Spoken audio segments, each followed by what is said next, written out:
ako. Yung ano niya, labahan ko yung sapatos, saka yung mga ano. Kasi marumi, sabi ko wag mo barin mo yan doon sa may pintuan.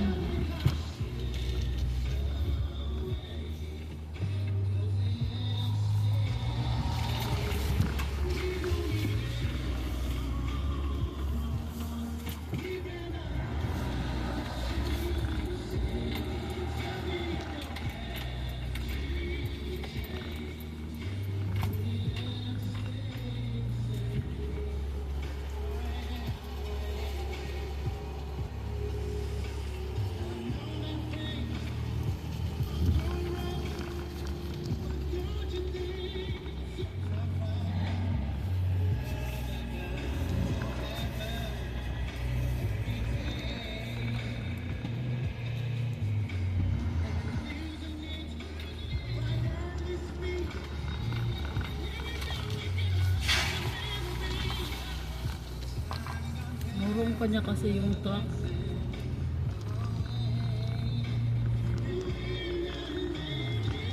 Punta kami sa is para makuha na niya ako pati ID. Mamadali siya kanina. Kaya sabi niya babalik daw kami. Hindi na kami nakabalik. Kasi itong ang truck niya, pinagawa niya dun sa mama. Kay Kano na puti. Natulungan pa siya. Mabait yung puti na yun.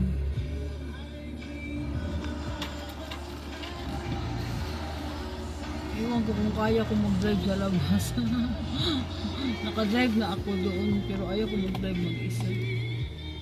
Kasi nakakatakot. Hanggang dito lang tayo mga palangga ba.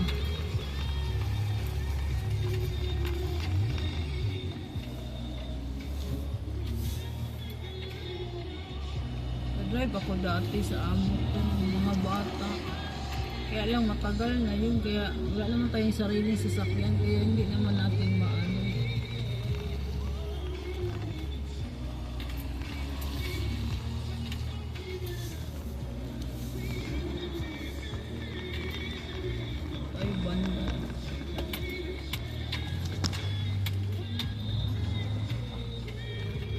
Gasolina lang apak ko kay dandahan na tayo ba kaya hindi pa tayo ano pa lang tayo, trainer pa lang tayo.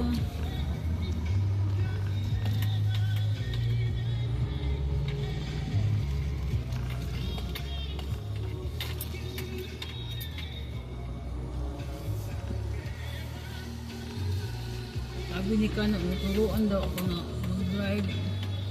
Sabi ng asawa ko, oo.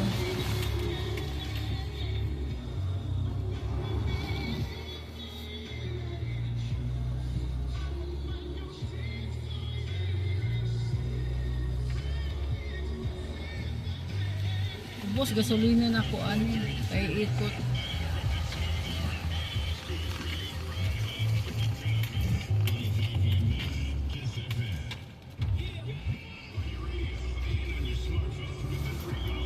Susunod, dali niya ako sa malayo, yung ipaikot-ikot ba, nakapunta na kami dun isang bisis, ikot-ikot.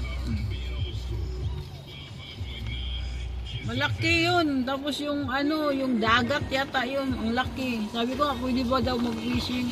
Sabi niya, pwede daw, kaya lang mahal daw yung kukuha ka lisensya para mag-fishing ka. Kasi bawal daw. Palagay ko maraming doon, sisi. Kasi wala namang kumakain ng sisi dito, mga tingnan ko nga doon, kasi sa summer pupunta daw kami doon. Doon daw niya ako turuan ngayong March.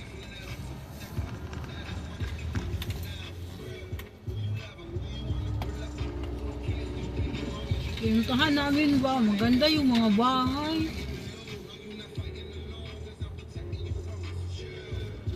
Yan silang dalawa. Huwag lang ako mamangga.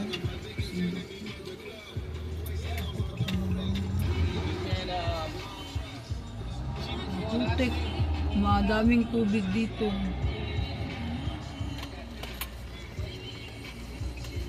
Kaya takot yan si Dennis mag-drive ako mag-isa. Iwan niya ako.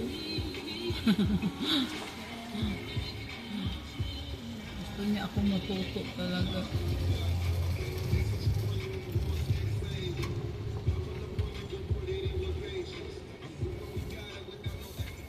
Alam mo mga palangga, dito hindi ko matatandaan yung mga ano dito.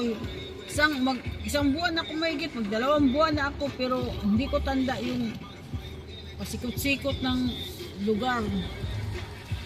Kay ang daming ikot-ikot ng lugar ng dinadaanan niya. Hindi sabi ko nga sa kanya, turo mo sa akin yung isang way lang. Kasi dami niya dinadaanan. Palusot-lusot. Kaya mahirap.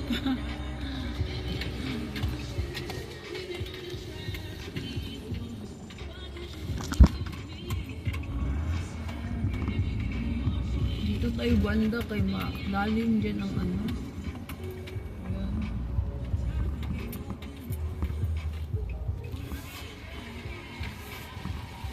Ganda yung talaga.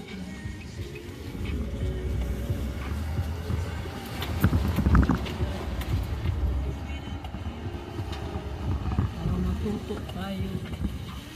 Parking ko na to. Lagay ko dyan.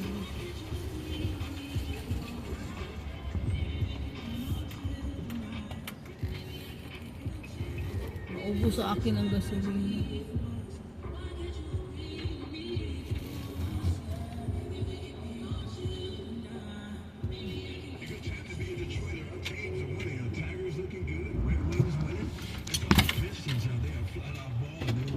Yan. Bye-bye!